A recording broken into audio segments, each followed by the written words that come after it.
Well, hello, Next Gen fam. It is so exciting to have you here and happy fall because when you're watching this, even right now or in the next few weeks or so, it will be fall time and it's the perfect time to get cozy, take out your notebook, and enjoy this entrepreneurship chat that we are so excited to share with you today. So I have the fantastic Tamara Steffens on with me this afternoon. Tamara leads the investing and VC partnerships for N12 in both North America and India, so we know she's amazing. And she's the executive sponsor of the fund's Female Founders Competition. She's an experienced operator and entrepreneur with over 20 years of experience in Silicon Valley and has experience with both startups, large tech companies, and pretty much everything in between. Tamara, thank you so much for joining us today. Thanks, Rachel. Great to be here. How is everything going on in your world on this lovely September day? It's a beautiful day here in Texas, so I can't complain. Amazing. Well, we're going to just kind of go ahead and dive right in. I know that we have a lot of questions, and to all of our next geners, thank you so much for getting involved and sharing some of the things that you wanted to kind of chat about in here today. But Tamara, how we always kind of love to start these conversations is by taking it back to the beginning. We know that you have such phenomenal experience when it comes to just entrepreneurship as a whole across kind of different levels and industries. But we'd love to kind of start from the beginning and hear what was it that really lit your flame, if you will, when it comes to entrepreneurship? What was the spark that brought you into this world in the first place? Yeah, so it's funny. I got into tech like a lot of people do. You kind of fall into it. I grew up in Michigan and had some mutual friends that knew Scott McNeely. He actually lived in my neighborhood, and he started Sun Microsystems. And I had a background in financial, and they were moving into that space. And so it was a great opportunity. It sounded like a lot of fun. And I remember him telling me, oh yeah, Sun Microsystems. And I'm like, okay. And somebody asked me in the interview, they said, do you know what that stands for, Sun? And I'm like, no. But it actually stood for Stanford University Network. So a little trivia back in the 90s. And it was a great start to a tech career. But as you know, the 90s was also a time of birth for many, many startups. Several of my friends went over to Netscape, and I ended up going, my first startup was a company called software.com. No, we didn't do software as a store or anything like that. We actually did email. And it seems like, oh, that's so normal, email, but it wasn't that normal. So in the mid 90s, you didn't have a personal email. You actually, somebody would call you and they would leave you a voicemail message, something we still have, but nobody ever listens to. So everybody was like, oh, you're going to go to a company that does email? Like, people are going to get a personal email address? And I'm like, I think they are. Like, think about how easy it is just to get an email. And then the time, the technology wouldn't allow you to have millions of users with a single domain. And it was at the beginning or of the internet, if you will, for ISPs. So like AOL, you might not know who they are. You're kind of young. So, AOL and Earthlink were like ISPs, and you would order your internet service from them, and they would give you a personal email address. And we worked with all of the big telcos and the big ISPs. And sure enough, everybody did get their own personal email. In fact, most people have 5 or 6. So it did turn out to be awesome. And that was my start in tech, and I've never looked back. Or my start in startup tech. So then where it seems like there's more to the story as far as startup tech, where did that kind of lead you in getting to the next phase of your journey? Yeah, so I did that for several years. I ran global sales for them. We took the company public in '99. And I thought, well, I don't know if I really want to continue to work for a public company. Maybe I'll go do something new again. And one of my friends through my journey at software.com was a guy by the name of Sky Dayton, very infamous. He started Earthlink when he was in his, I think, late teens, early 20s. He was very young. And he started a company called Boingo. And again, all my friends, when I said, I'm going to go to work for this company called Boingo, they're like, what? Like, who's going to use Wi-Fi? Like, what do you, I mean, because no one had Wi-Fi on their phones, right? Android and iOS were, either nascent or didn't exist, right? So you weren't trying to connect your phone to Wi-Fi. But he saw a vision where you could open your laptop anywhere and just connect, and you just have one button to push, right? So if you were in a coffee shop or an airport or anything like that, it would be super easy. And so we worked on connecting all these nascent and disparate Wi-Fi networks together and creating a single network so you could have, one-click sign-on. And then, of course, everybody started using it on their phones as well. So journey number 2 with yet another amazing CEO, the first CEO, John McFarlane at software.com, he went on to start Sonos, which is also awesome. So I don't know, I feel like I was just lucky to continue to work for these amazing CEOs and with these great ideas. And, life is luck, timing, and skill in that order. And I think for sure that's my case. I kept lucking into great technology. And then I went on to work for a company that did, before there was such a thing as cloud backup or iCloud or Google Cloud, where you could back everything up. They started a company that did backup on your cell phone. So that it wasn't Android yet, and it wasn't iOS yet, although that technology was getting started.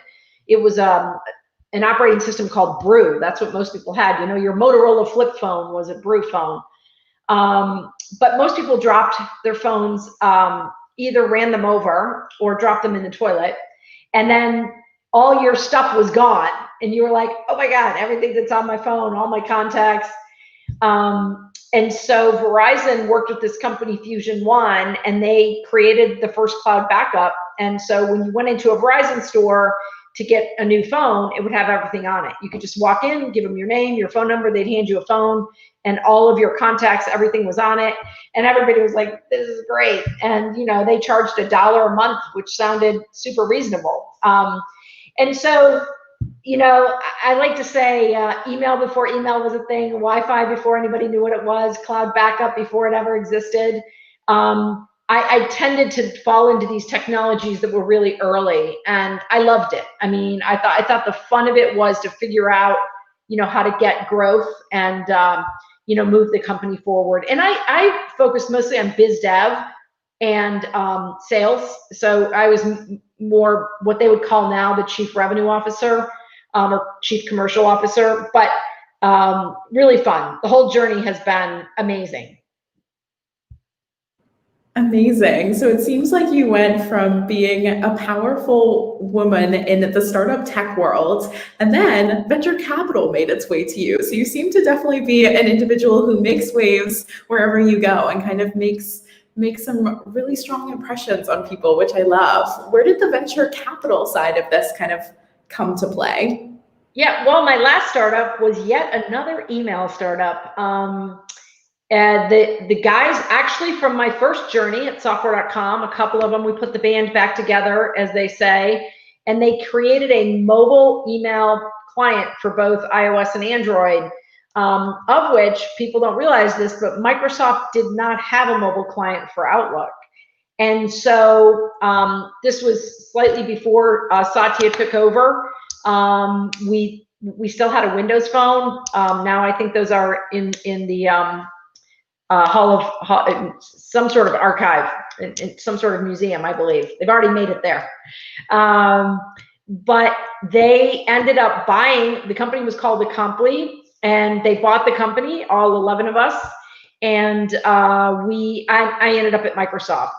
And as part of that journey, which was great, we stayed in San Francisco, and this team stayed together, and I did business development for the broader Office 365, including Outlook. The application, within a month or so of them buying the company, we renamed it and re-released it to the world, called Outlook Mobile. And so that's how I ended up at Microsoft, doing one of their best products, I think, still one of their fastest growing, largest number of mobile users, which was great. And then after, it was 5 years, I was at Microsoft for 5 years, and they said, hey, you've raised a ton of money for all the startups you've been at, both sides of the table. We'd love you to be on some of the boards that we've invested in.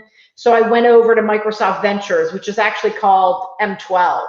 So it's really, I am on the other side of the table, but it's great because M12 is super founder friendly. We're a financial focused VC, so we're not aligning with the strategy of Microsoft per se. I mean, we like to make sure it's something Microsoft can help them with, but we don't go get permission to invest in a particular strategy. We run it purely like a financial VC, and it's so much fun. I love that. Did you have any particular inspiration that told you you needed to take this opportunity to work with M12? You needed to help other entrepreneurs really kind of find their way, which it seems like is exactly what M12 is doing. Yeah, I did think that. I do think it does give a lot of the startups that I know and a lot of the founders that I know, most of them are fairly senior now and they can find their own funding. But a lot of the early in career founders, it's still a journey, right? And trying to figure that out. And in particular, M12 had the year prior to me joining started the Female Founders competition. And that really swayed me to come over and get involved because, as you know, females get about 3 to 4% of all the venture funding that's out there. So, could Microsoft shed some light on that and create a competition and some visibility for these women founders? And that blew me away. I mean, the year I did it was last year. We had 700 applicants, and it was super difficult to narrow it down to 4. There were that many good ideas, that many good businesses already started. So I think we've come a long way. There's still a lot of money that doesn't go to females, and it's a fact that female-run businesses are actually more profitable. But we are making a ton of progress, and I'm proud that Microsoft and M12 keep pushing that envelope.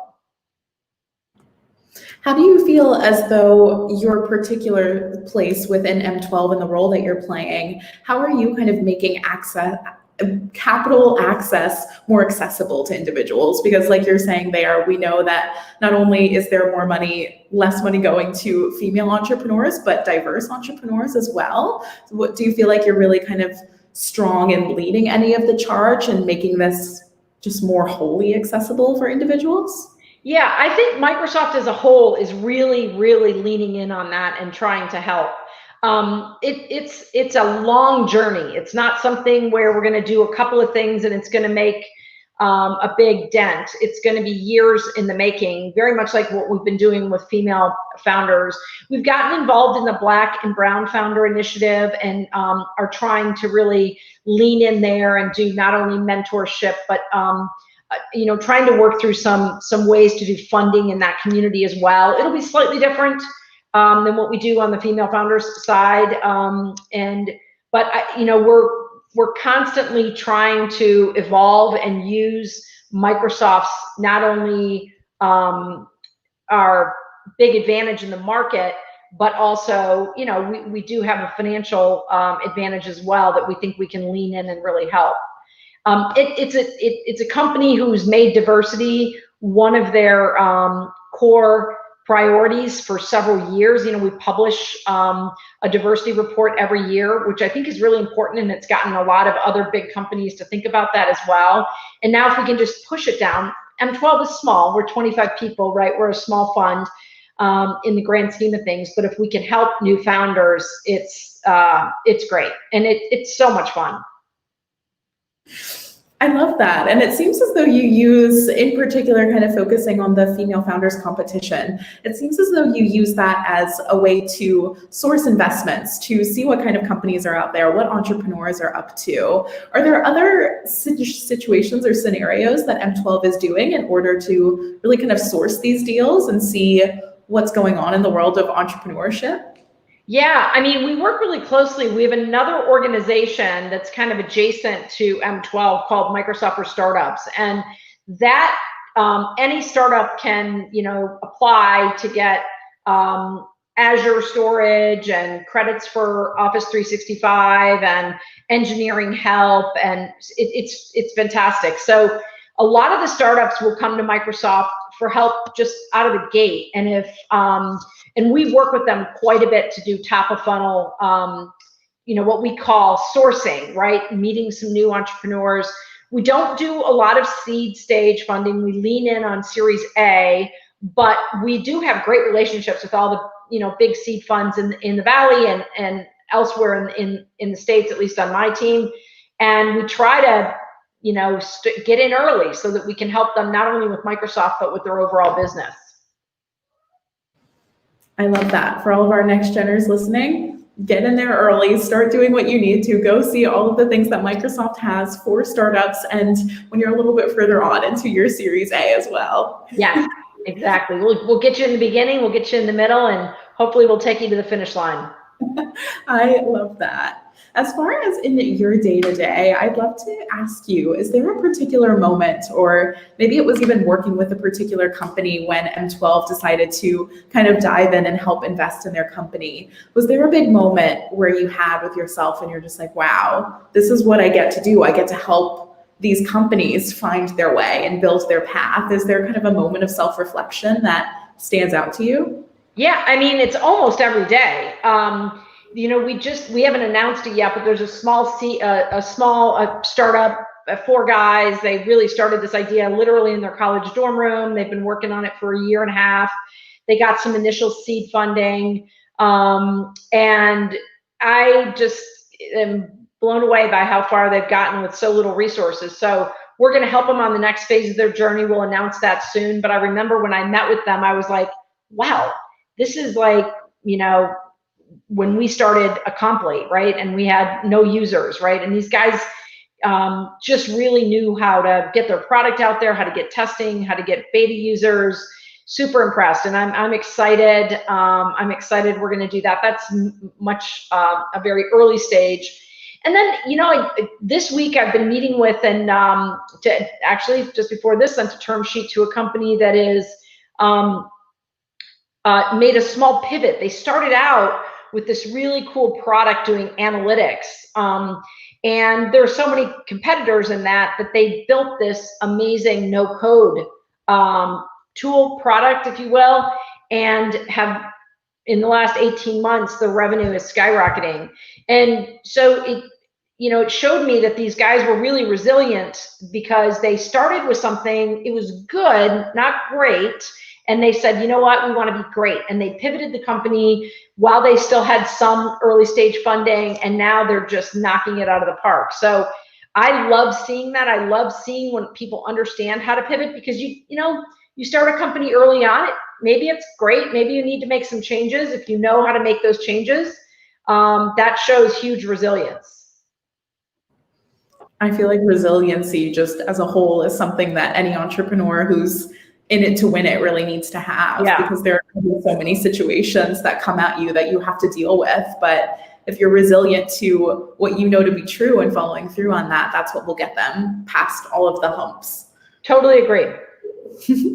Amazing. I mean, I would love to kind of dive in a little bit even to your own resiliency, because not only do I feel as though, and I feel like many people would also say the same thing, venture capital isn't necessarily the most open space for female entrepreneurs to find investment opportunities in, but to also be a female working in the venture capital space. Do you feel as though you've had to be really resilient on your journey to continue on and continue making splashes within this? Or do you feel as though maybe now you're starting to see more of it become common for women to be involved in this field? It's definitely not common. We still are just a few, and as I predicted, my cat would take over. Sorry about that. Perfect. Yeah, no, it's still. I mean, I feel like it's an honor as a woman to be in VC and to really push the envelope there. There's still not very many of us. It's changing. It's changing for the better. So I'm hoping that over the next couple of years, more females will push into this area. It's a great career. I think we have a different vision on when we're looking at investments. We look at things differently. And I think, as Satya likes to say, a diverse team creates the best products.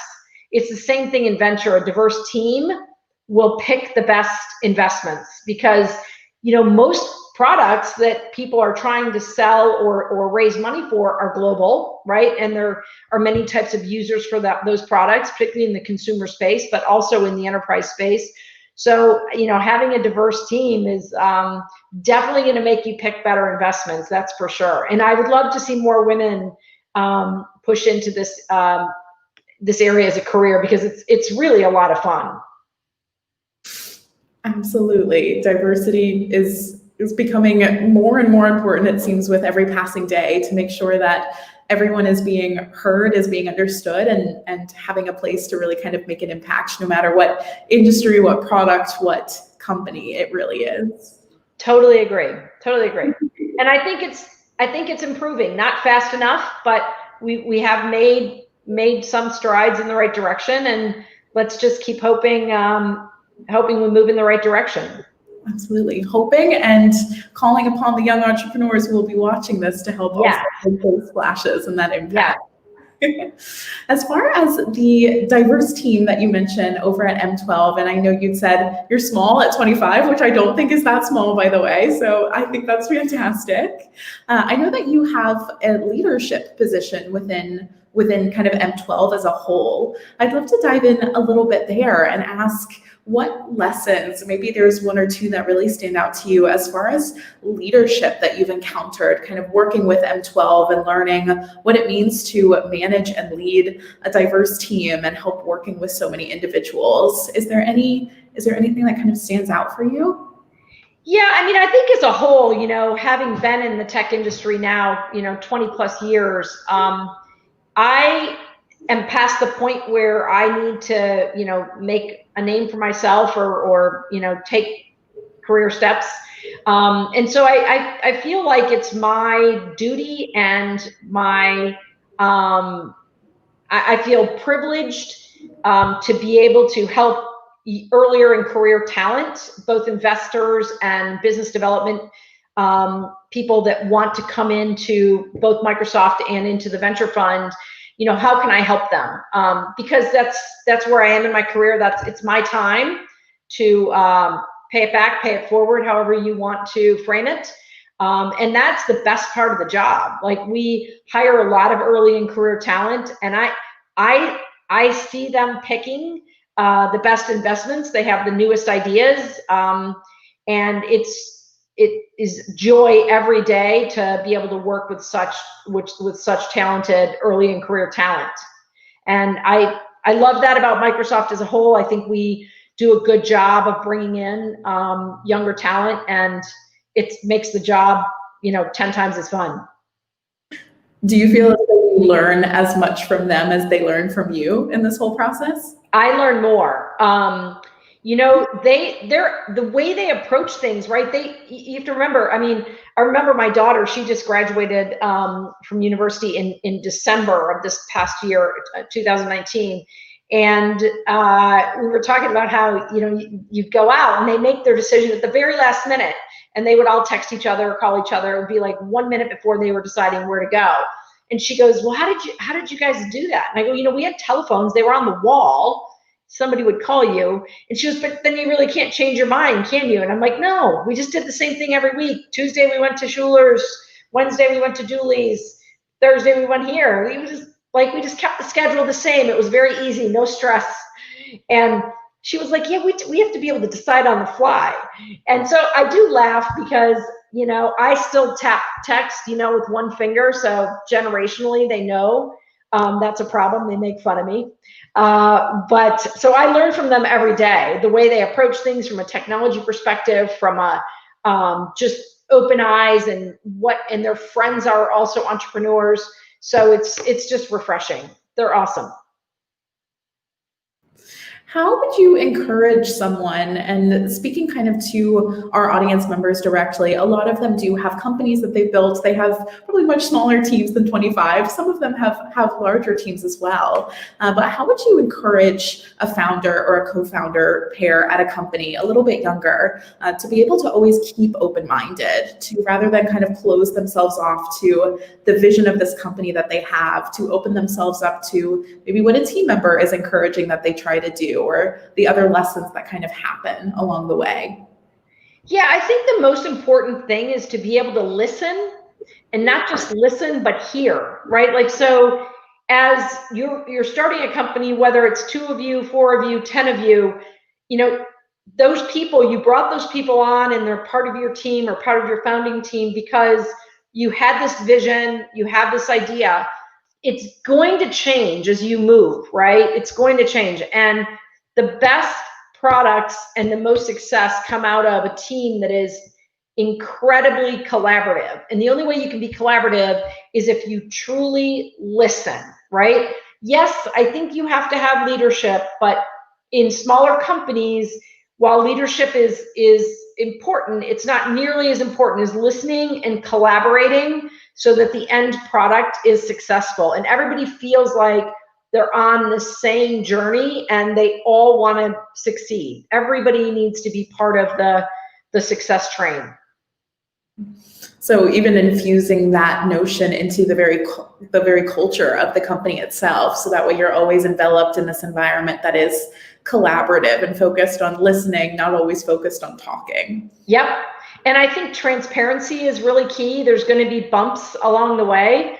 Don't hold back. I mean, you've got a small team. There's transparency will breed loyalty in a positive way, and you'll just have the whole team will be working for that same success.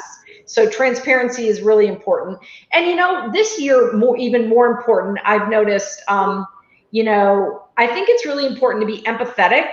I've always thought that empathy is incredibly important, but you know, it's been a tough year, right? We're all working from home and trying to do things a different way. And, you know, we really do have to just accept what this new normal is. Hopefully it won't stay this way forever. But I think this year, more than any, you know, adding a dose of empathy to your leadership skills is a big win.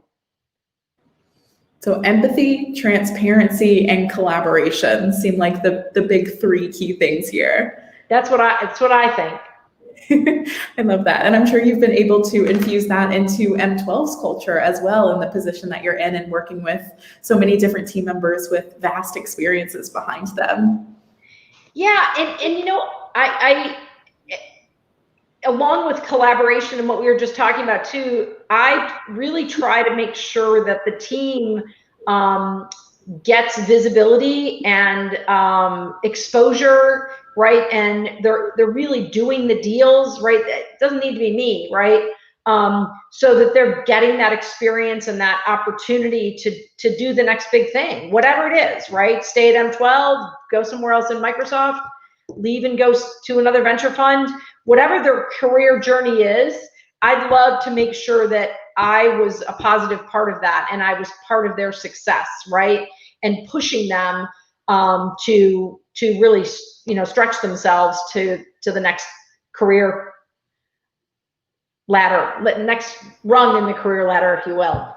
Yeah, absolutely. I think one of the best ways that we can succeed is succeeding together, and that's really one of the ways that will be able to push us up that ladder even quicker when we're all behind one another in whatever our journeys kind of take us on.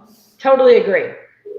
So in your particular journey, what do you feel like is kind of next for you when it comes to M12? Is there anything big on the horizon for you, or just continuing on in this really supportive space you're in? Yeah, well, I don't think so. I mean, I'm going to continue to lead the North America team, you know, unless Satya calls me and gives me a new job, which, you know, hey, Satya, if you're listening, I'm always available. No. I love that. If we just create a promotion right on this video right now. Right. I'll send him the video and say, hey.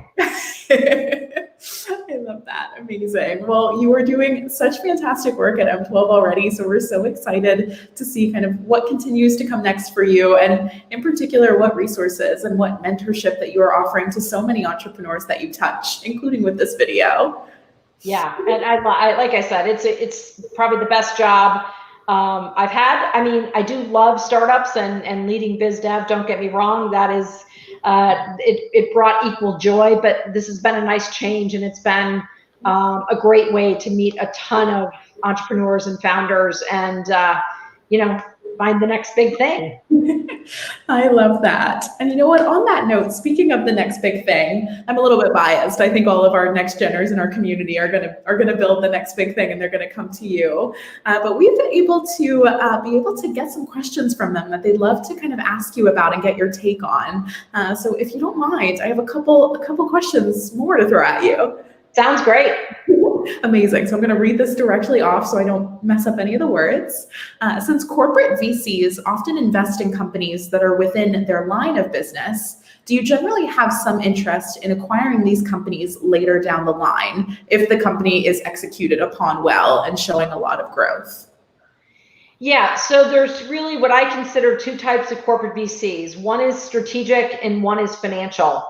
We are a financial VC, so we actually don't align with the strategy of Microsoft as part of our investment. We do align with Microsoft so that we can provide growth to that company that we invest in. So could be a new productivity tool or a new CRM tool. We'll try to align them with our sales team, do co-sell with our engineering team if we need to do integrations. So we do align from an overall perspective, but it's not part of our investment criteria. In a strategic corporate VC, they go into the product line and into the engineering teams, and those teams give them ideas on who to invest in, why to invest, why it makes sense. And in that case, it's usually because they want to keep an eye on the company, they may want to buy that company, and they want a deeper partnership. So we don't do that. That said, if somebody's in our portfolio and we know that they're getting acquired, it does give Microsoft some visibility into those acquisitions. Although we put no terms in our term sheets that are right of first refusal or anything like that. So it's purely if the company is getting bought by Google and we know about it because we're on the board, we'll ask, would you like Microsoft to take a look? Maybe it'll help raise the price. But we're purely financial. So two different VCs, one strategic, one financial. We're purely financial. Amazing. I'm learning so much right now as we speak. VC is something I've always wanted to learn more about, but never really dived into. So thank you for all this knowledge. No problem. Amazing. So we have another question. This one's really interesting. Can you talk about some of the exits portfolio companies have had and what those look like for you? Yeah, so we're only a 4-year-old fund. So exits usually take minimum 5 years, closer to the 7-year range. So we haven't had a lot of exits, but we've had a few. Livongo was a wearable health tech company that went public. I guess it's about a year ago. We invested in our first fund. So we do a annual vintage. So every year is a new fund for us. So that was our first fund, which was 2016. So they did go public.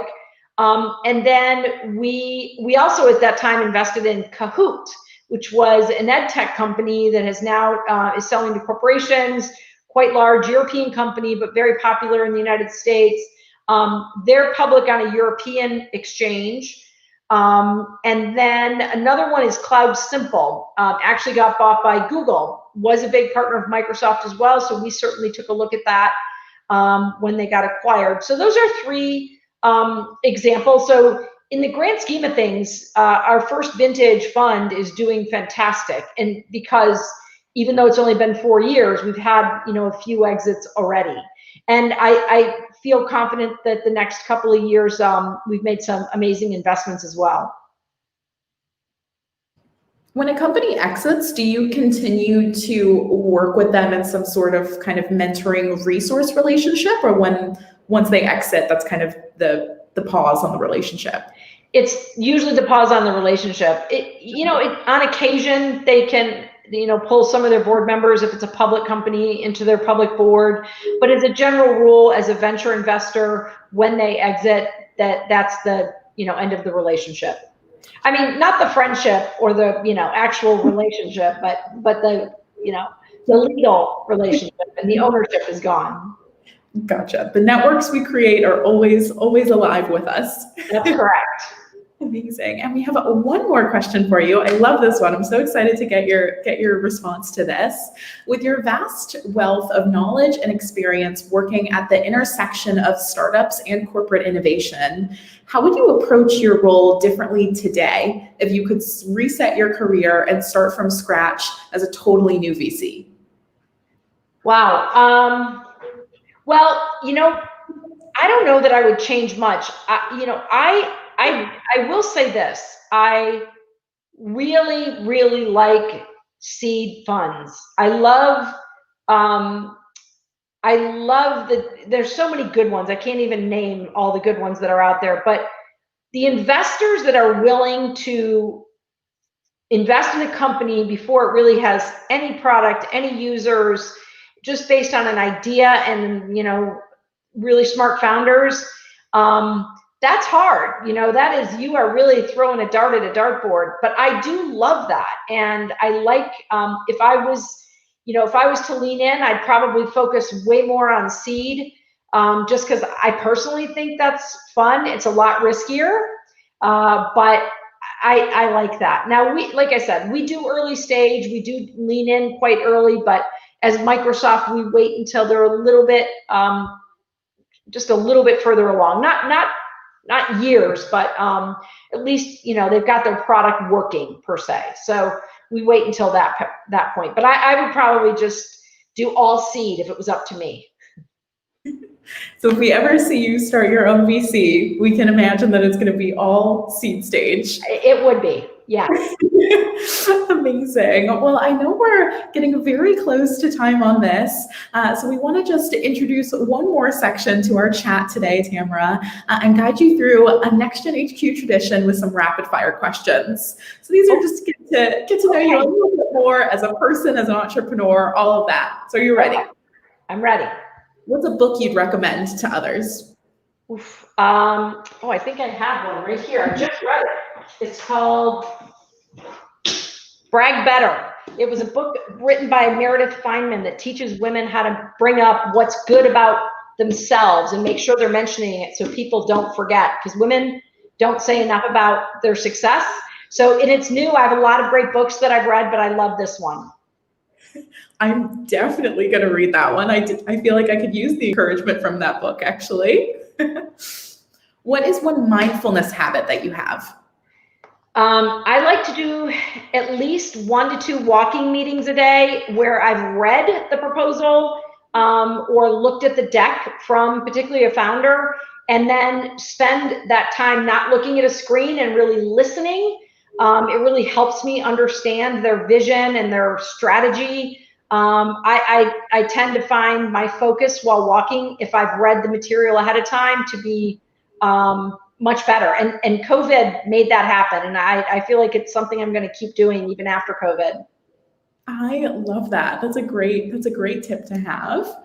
And finally, last one, what's your spirit animal? Well, definitely a cat. You saw her here earlier today. My daughter spent a lot of time working at the Humane Society, and I think she has brought home many of them, and they bring joy to our lives. So I think a cat. Absolutely. That's a great answer. Well, Tamara, thank you so very much for joining us and the whole of NextGen HQ today. We were so honored to have you on and getting to hear a little bit more of your story. It was so fun, Rachel. Thanks for having me. This was a great time. Absolutely. Everyone watching, we will be back in your newsfeed with some more videos coming up. So